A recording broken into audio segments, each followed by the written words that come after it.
네, 여러분 안녕하십니까. 청개구리 투자클럽의 전문가 권현철입니다. 네, 제가 오늘 소개해드릴 종목은 KCC라는 종목입니다. KCC. 예, KCC 다들 아시죠? 굉장히 유명한 회사죠. 오래된 회사고, 네, 건축 건자재 관련돼서 굉장히 유명한 회사입니다. 네, 기업 개요 잠깐 보시면은요, 네, 국내 최대 도료 생산업체, 자동차 선박, 공업용, 건축용 관련된 제품 포트폴리오를 구축하고 있다. 최고 품질로 생산을 공급하고 있다. MS 거의 뭐 1위라고 봐야죠, 한국에서. 사업 구조는 뭐 건자재 쪽이나 도료 쪽 기타 부분이 되어 있고 유리, PVC 유명하죠. 유리하고 PVC가 굉장히 유명합니다. 그다음에 도료 부분은 자동차용 도료, 예, 선박용 도료 굉장히 많이 쓰임새가 큰 회사입니다. 실리콘 쪽도 있고요. KCC 소개드린 이유는 최근에 이제 KCC가 여기 보시면은 역시 실적입니다. 제가 최근에 종목을 소개해드리면서 아마 느끼신 분들은 느끼실 텐데 주로 실적이 좋은 종목들 위주로 말씀을 드립니다. 왜냐하면 지금 인플레라든지 금리 인상이 큰 화두가 되고 있기 때문에 인플레나 금리 상황 속에서도 살아남을 수 있는, 버틸 수 있는, 잘할 수 있는 기업들이 올해는 주가가 많이 올라갑니다. 제가 보기에는 작년에 성장주가 좋았고요. 올해는 아마 그런 금리가 올라가고 인플레 상황 속에서 버틸 수 있는, 그러니까 인플레라는 건 사실 주식에 굉장히 큰 악재거든요. 근데 그 상황에서도 주가가 올라간다는 건 그만큼 회사가 건실하게 이익을 내고 있다는 얘기고, KC 같은 경우 보면 1분기 실적 호조, 주가 상승 기대된다 뭐 이런 얘기가 나오고 있는데, 단기 순손실이 흑자로 전환했다는 얘기가 나오고, 단기 순이익도 한 300억 정도 났다 이런 얘기가 나오고 있습니다. 건자재나 도료 쪽이 좀 안 좋았었는데 2분기부터 판가가 이제 전가되고 가동률이 회복이 되면서 정상화될 거다.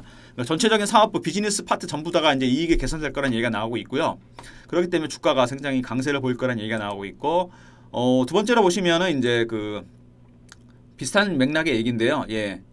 KCC가 이제 보면은 이제 영업이익이 지난 분기보다 많이 늘었는데, 여기 보시면 영업 손익의 개선의 가장 큰 이유가 그 실적 실리콘 업황이죠. 그다음에 점진적 정상화에 기대가 된다, 기인하고 있다 이런 얘기가 나오고 있는데, 도료 역시 원자재 가격 상승에도 불구하고, 물론 이제 KC 같은 경우는 도료를 사서 와서 만들어 써야 되는데 그 원자재 가격이 올라가게 되면은 당연히 그 좀 매출 단가가 올라갈 수밖에 없겠죠. 그러니까 원자재 가격이 올라가게 되니까, 재료가 가격이 올라가게 되니까. 그럼에도 불구하고 주택 분양 증가와 자동차 등 전방 산업이 업황에 호전했다. 그러니까 최근에 정부에서 부동산 정책을 많이 내놨는데 뭐 아파트를 많이 짓겠다 여기저기, 그다음에 철도도 건설하겠다 이런 얘기들이 많이 나오지 않습니까? 그다음 이제 자동차가 또 업황이 좀 살아나고 있습니다. 뭐 전기차로 이제 바뀌면서 진짜 많이 살아나고 있는데, 그런 부분 때문에 KCC의 실적이 하반기도 좋아질 거라는 얘기가 나오고 있고요. 그렇게 본다면 KCC는 지금보다 하반기에도 좋아질 가능성이 상당히 크고, 그게 주가에 반영이 되는 거 아닌가 싶은 생각이 듭니다. 지금 주가 보시면은, 차트 보시면은 뭐 굉장히 예리하게 올라왔죠. 여기 좀 이격이 많이 벌어지긴 했는데 지금 36만 8천 원 정도까지 올라와 있죠. 그래프 자체가 상당히 지금 여기서 보면은 작년 11월부터 좀 기었습니다. 한 4, 5개월 정도 쭉 기다가 거래가 별로 안 됐죠. 거래가 확 터지면서 올라왔는데, 여러분 주식 보실 때 주가가 이렇게 올라온 다음에 옆으로 기는 경우가 있습니다. 물론 위에서는 아니지만 바닥권에서 이평선이 거의 수렴을 하죠. 여기서 거의 120선 빼고 거의 수렴을 했습니다. 이런 경우에 거래를 죽이면서 이평선이 모였다는 얘기는 조만간 이슈가 터져서 모멘텀이 생기면은 거래가 늘면서 굉장히 큰 변동성이 나타나게 됩니다. 굉장히 많이 올랐죠. 여기가 24만 원대인데 22만 원대인데 지금 10만 원이 넘게 올랐습니다. 그만큼 주식이라는 거는 이 거래량과 그다음에 이평선들의 수렴 여부 이런 것들이 굉장히 중요한 건데, 전형적인 모양을 나타내고 있습니다. KCC 같은 경우 보시면은요. 그다음에 주봉으로 보더라도 거의 완성이 됐죠. 원형 바닥형은 뚫고 올라가는 모양이죠. 굉장히 예리하게 올라왔죠. 얼봉으로 보시면은 상승, 하락, 새로운 상승 파동이 시작이 된 거죠. 크게 보시면은, 네. 뭐 연봉으로 보실 필요까지는 없는데, 연봉으로 보더라도 이 종목은 상장한 이후로 계속 우상향해서 가는 모양이 나오고 있습니다. 월봉으로 보시면은 일단 큰 하락 파동이 마무리됐죠. 코로나 때까지. 그 다음에 다시 시작이 됐습니다. 이 파동은 굉장히 오래갈 가능성이 큽니다. 이 파동 굉장히 오래 가는데, 그렇게 되면은 이게 64만 원이 이제 2014년에 찍었던 가격인데 더 올라갈 가능성이 상당히 크다는 얘기죠. 원자재 가격 상승이 이게 슈퍼 사이클이라 그래서 생각보다 오래갈 가능성이 상당히 큽니다. 그다음에 뭐 주택 경기라든지 이런 것들도 그렇고, 아마 자동차도 그렇고 업황 자체가 이제 회복 초기이기 때문에 올해나 내년까지 계속 이어진다고 본다면 주가 자체가 굉장히 많이 오래갈 가능성이 좀 있어 보이고요. 뭐 기간 동향 좀 보시면, 왜냐면 KCC 같은 경우는 이제 좀 기간 성향, 기관들이 많이 보는 종목인데, 역시 4월 21일부터 기관들 매수가 많죠. 꾸준히 사고 있습니다. 개인들은 팔고 외국인도 조금씩 담그고 있는데, 이런 경우 보면 주가 자체가 기관 매수에 힘입어서 매수 수량도 많아지고 있죠.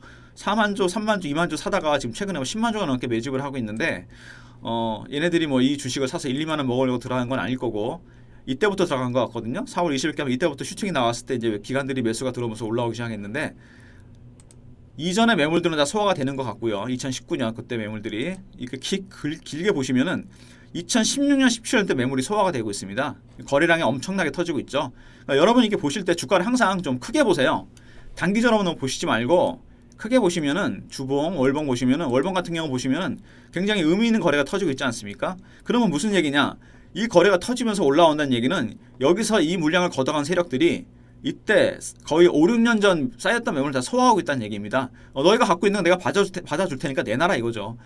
여기서 여기까지 올렸는데 여기서 이만큼을 먹기 위해서 들어온 건 아닐 겁니다. 제가 보기에는 더 큰 상승을 바라고 들어왔기 때문에 이 거래량이 터지는 거 봐서는 제가 보기에는 1차적으로는 뭐 글쎄요. 제가 보기에는 이 하락의 중간 지점 정한 40만 원, 45만 원 정도? 까지는 좀 여기까지 반등을 좀 줄 것 같고요. 여기서만 이걸 통과하게 된다면 정고점 테스트도 한번 할 가능성이 좀 있습니다. 그러니까 KCC 같은 경우는 이제 회사 내용이 워낙 좋죠. 뭐 보시면 알겠지만 기관들이 선호하는 이유가 있습니다. 왜 그러냐면은 아까도 이제 말씀드리다가 말았는데 기본적인 실적뿐만 아니라 재무구조 자체가 굉장히 좋습니다. 뭐 이거는 굉장히 어마어마한 재무구조인데 유보율이 12,000%가 넘습니다. 12,000%.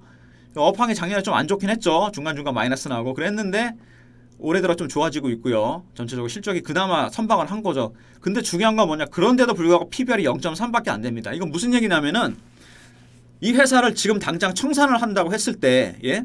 회사를 청산한다. 그래도 주가가 지금보다 3배는 더 올라야 된다는 얘기입니다. 이해가 되십니까? PBR인 건 청산 가치거든요. 쉽게 말해서 부동산, 자산, 뭐 빌딩, 회사 갖고 있는 모든 공장, 기계 이런 거 전부 다 합쳐서 환산을 해봤는데 0.3이라는 얘기는 일이 안 된다는 얘기거든요. 그러면 무슨 얘기냐? 지금 KCC가 36만 원인데 100만 원에 가도 된다는 얘기입니다. 물론 주식이 꼭 수적인 통계만으로 되는 건 아닌데 그만큼 주식이 저평가되어 있다는 얘기고 그런 맥락에서 본다면 아주 전형적인 가치주라고 보시면 되죠.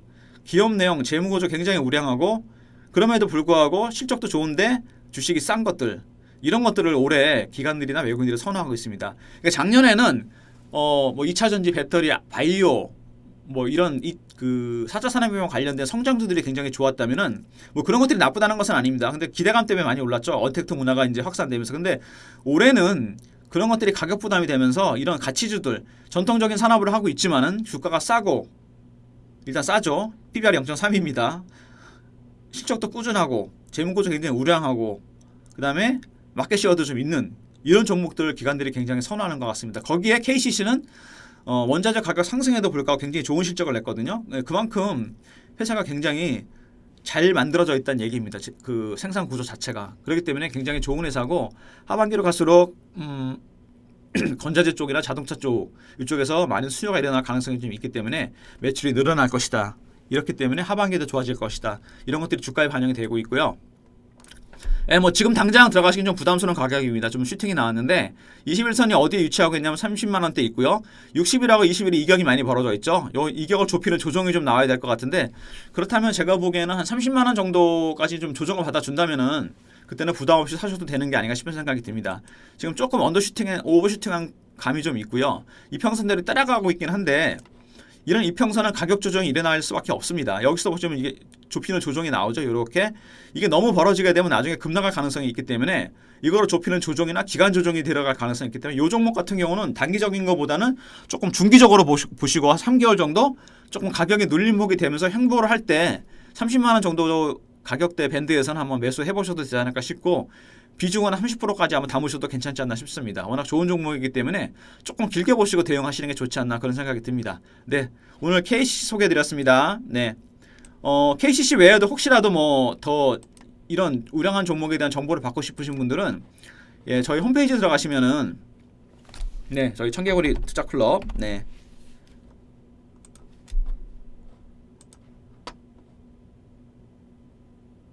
홈페이지 들어가시면은 예, 여기 빨간색이죠? 네. 하시면은 이름하고 히트판 번호 남기는 난이 나옵니다. 요거 2개 남겨주시면 저희가 KCC처럼 저평가되어 있으면서도 실적도 좋고 지금보다 하반기가 더 기대되는 이런 전형적인 가치주들, 좋은 가치주들, 기관들이 선호하는 이런 종목에 대한 정보를 드리도록 하겠습니다. 네, 감사합니다.